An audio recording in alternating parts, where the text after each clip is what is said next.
Hey everyone, and welcome to the final part 14 of my Mass Effect 3 Insanity No Upgrade Run walkthrough.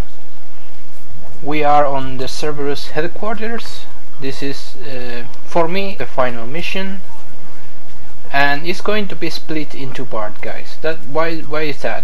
Once again, I seem to always do that, but don't worry, when this is released, the final boss is going to be released at the same time, so I don't play around with my fucking times of release dates and whatever the fuck.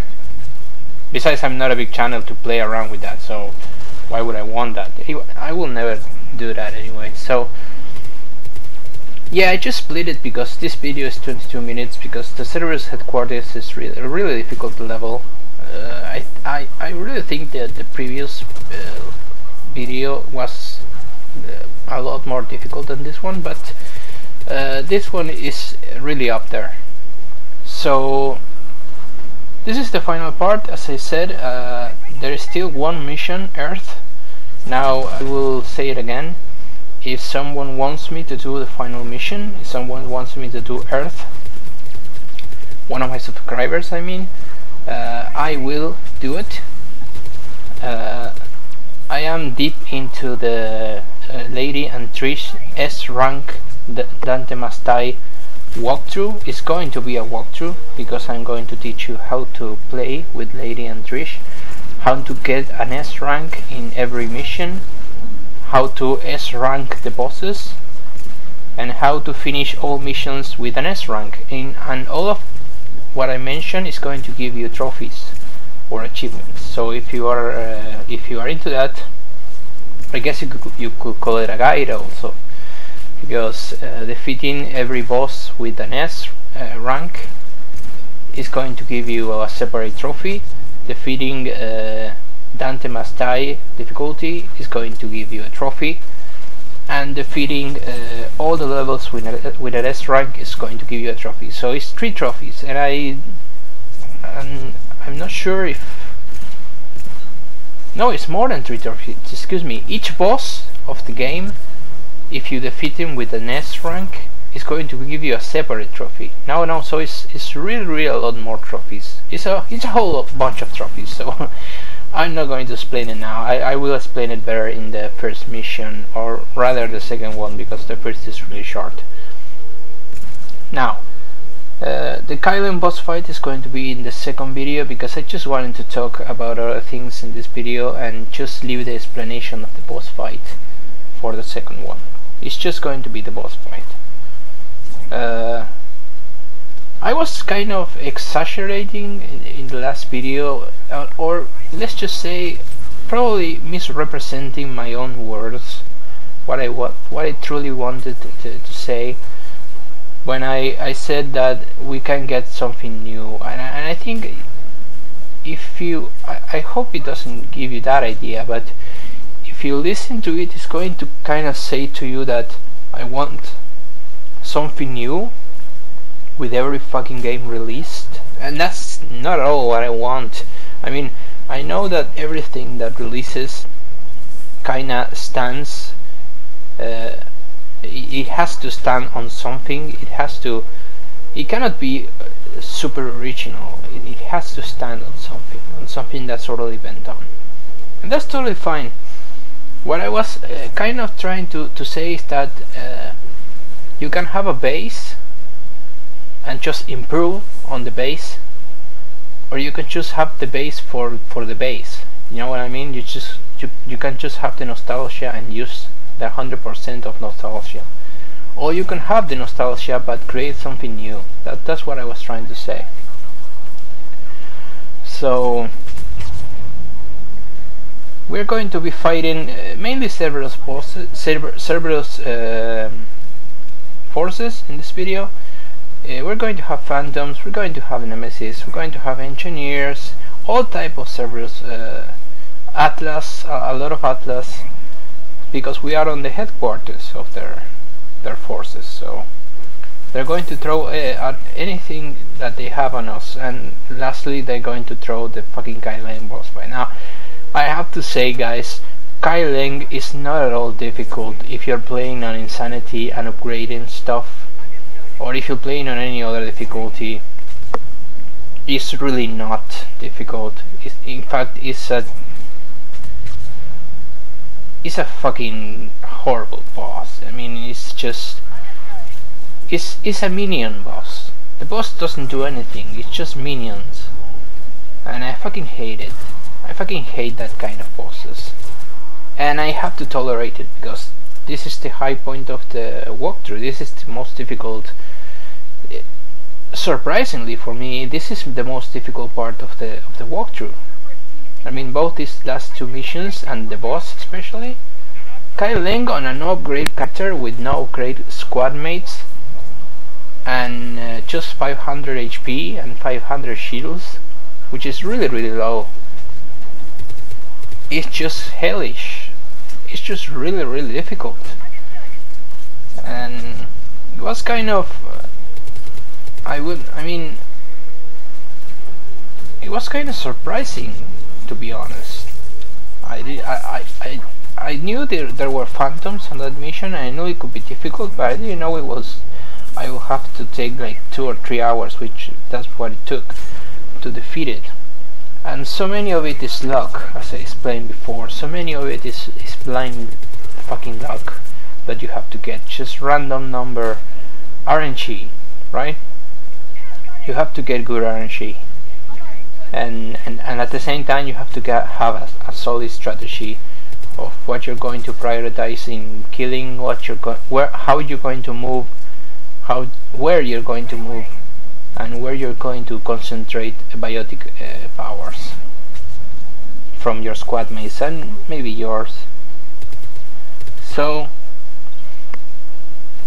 I was just watching some general news on video games, and I wasn't looking for it.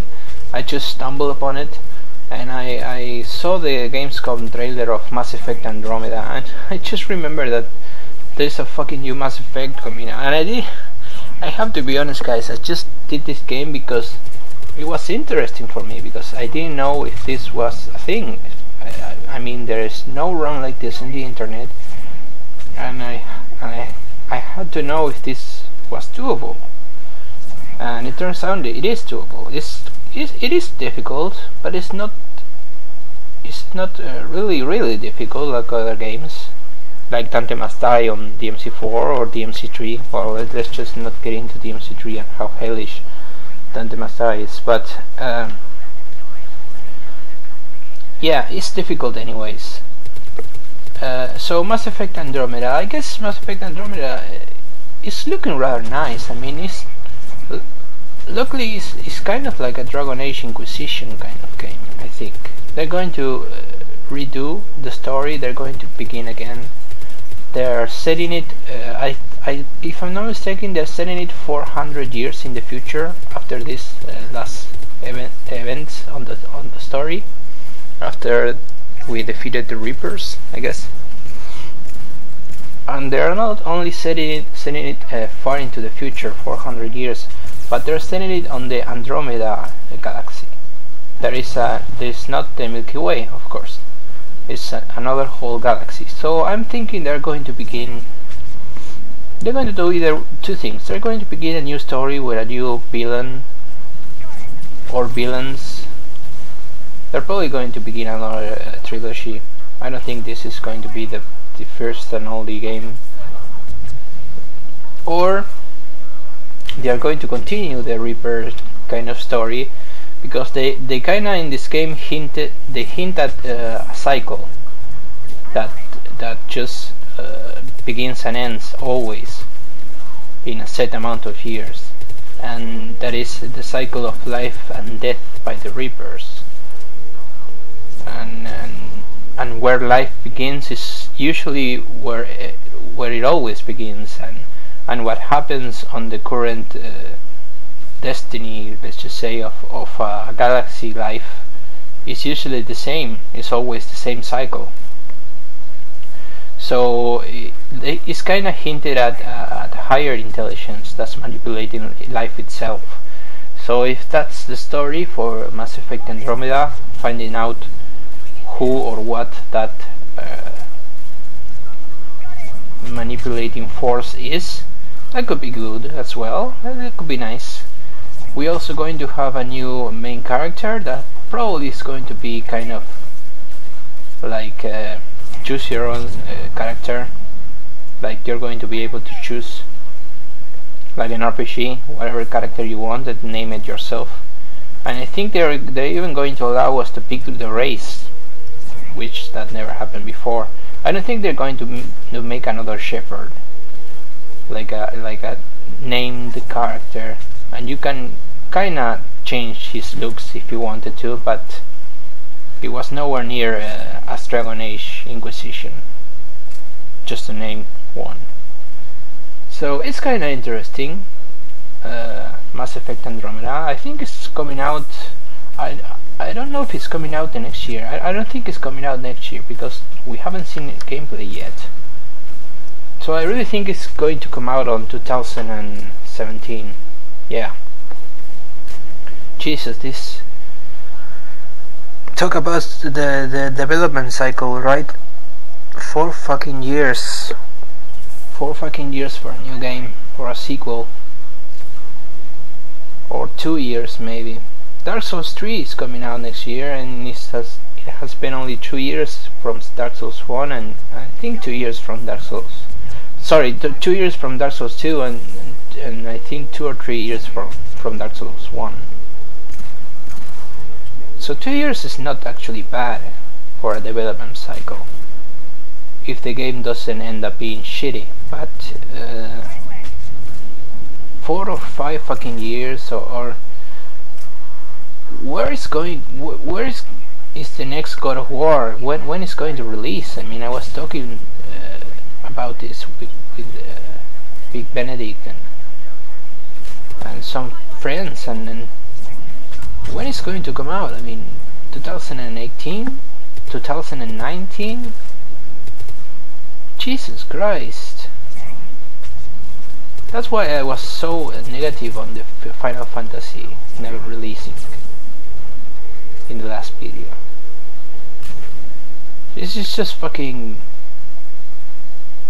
too long. I mean, the Final Fantasy 15 game that's finally coming out next year, it was first created in 2006 when the PlayStation 3 first came out. It has been like 10 years for Final Fantasy 15 to take shape and actually have a release date. And it's going to release next year, but we don't really know if it's going to be actually released or not. It could be delayed. So I just wanted to take this time, after a little rant there, just wanted to take this time to be kind of more hopeful and positive about the gaming industry, even though it's fucking depressing, and tell you about the games that I am truly hopeful that they are going to turn out really good, and that they're actually coming out at the end of this year and the next year, and not 2 or 3 years from now. So one of them is, of course, Metal Gear 5. It's really going to come out next month. Fucking amazing, right? Since Metal Gear 4, we finally got a new Metal fucking Gear made by Hideo Kojima. But probably the last Metal Gear made by Hideo Kojima. So it's kind of a huge release for this year. And I really think it's going to be the highlight of this year. I really think that's the game of the year. It's going to beat everything else. It's going to beat Witcher 3. Even though I loved Witcher 3, it's going to beat it. And what the fuck else did get released this year besides Witcher 3? That could be like game of the year material. I don't fucking even know. Why did I play this year? Oh, I don't fucking remember. That's the thing. I'm sure I'm going to do at the end of the year. I'm going to do a video face palming and criticizing this year and telling all the big hits and the low hits and the biggest disappointment of 2014, and probably it's going to be Batman Arkham Knight, but no spoilers, right? Let's just wait until I release that video in December. So whatever, games that I want to actually play, and I hope they're really good.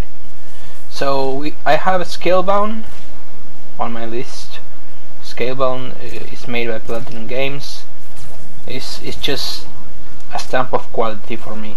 I'm sure that game is going to be cool, even if it is a kind of RPG and not so much an action game. I'm sure it's going to be fucking cool.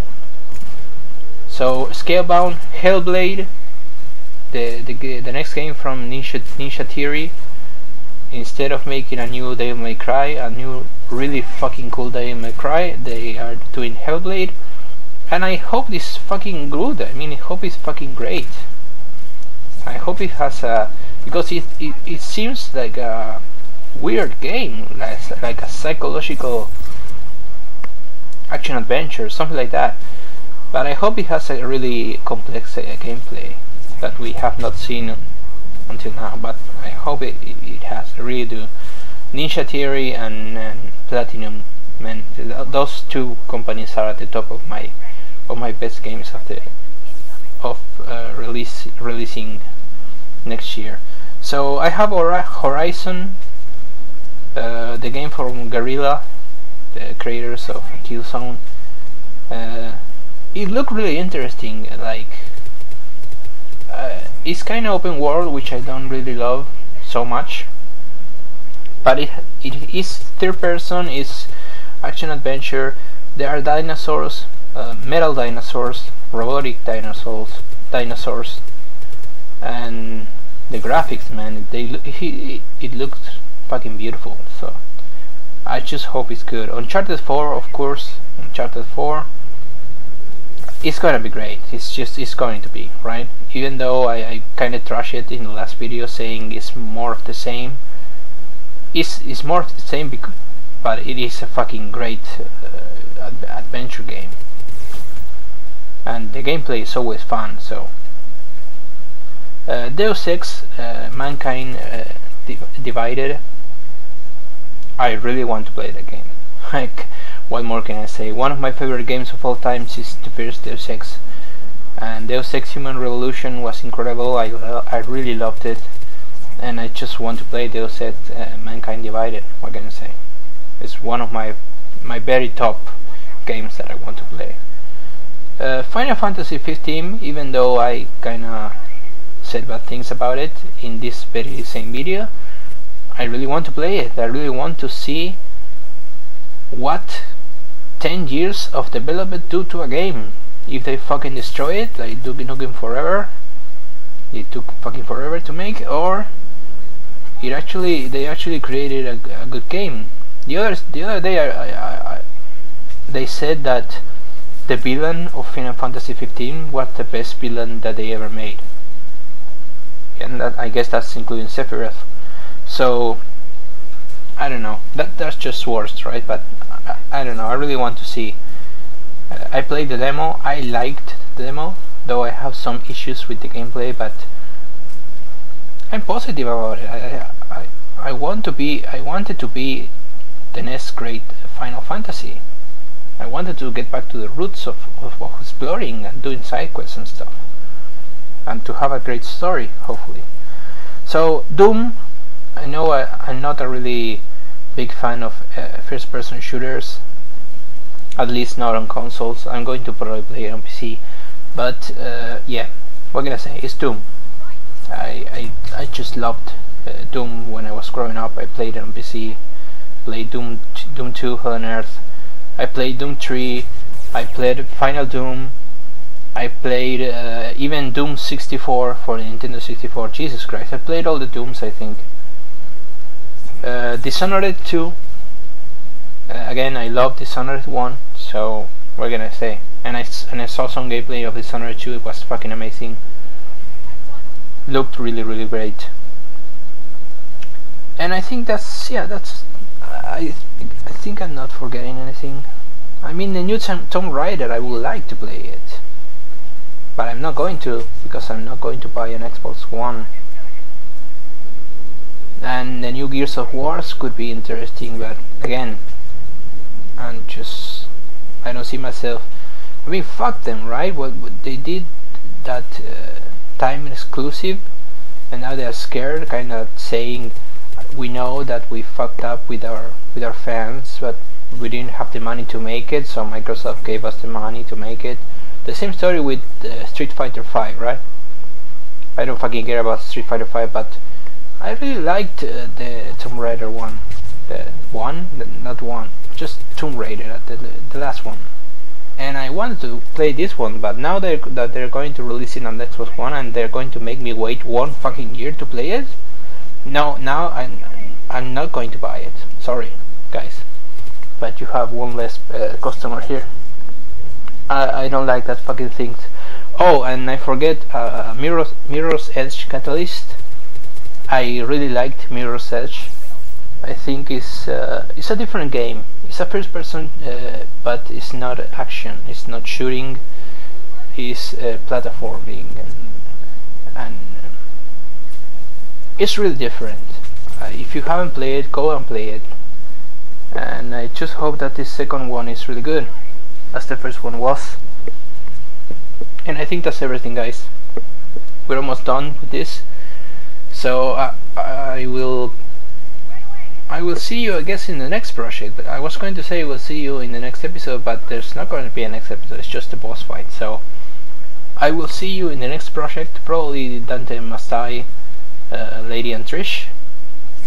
And yeah, we're done with this game, guys.